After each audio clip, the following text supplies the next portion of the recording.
parle de qualité de vie au travail, finalement ce que j'ai retenu et ce qui représente le mieux ce qu'on a voulu faire, c'est d'essayer de faire en sorte que les collaborateurs soient bien dans leur travail. Ça, c'est l'essentiel. Qu'ils soient bien dans leur travail, je pense qu'il faut leur donner la parole chaque fois qu'on en a l'occasion,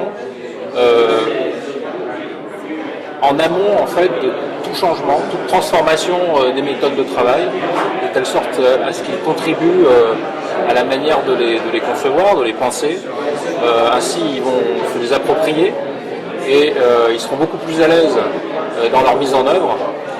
Nous, on partait finalement d'une réalité de changements successifs très importants et qui avaient été vécus comme des changements subis, parce que trop descendants, parce que trop systématiques, trop théoriques peut-être aussi dans la manière dont on les avait pensés.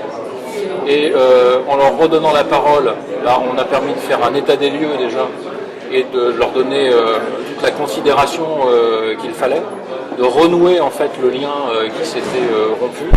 Comment vous allez regarder différemment votre réalité de travail et dans une démarche qui vous engage à co-construire des solutions concrètes et non pas à vous renvoyer la responsabilité de quelque chose d'assez subjectif. Et puis une fois qu'on a renoué ce lien, tout le sens de la démarche, c'est au quotidien de faire en sorte que projet par projet, il soit mobilisé. C'est le sens de l'intervention de Marie-André Godet tout à l'heure sur le projet de mise en place d'une gestion électronique des données dans l'entreprise, qui est une véritable révolution. On supprime le papier, on scanne tout et on traite tout à partir de données qui sont accessibles par ordinateur. Et bien de faire en sorte que les collaborateurs ne vivent pas ça comme une remise en cause de leur intégrité professionnelle, mais véritablement comme quelque chose qui va les aider à faire leur métier et donc qu'ils s'en sentent propriétaires quelque part. Évidemment, on a des indicateurs, mais on a dit que ce n'est pas la peine d'avoir 10 indicateurs quand un suffit.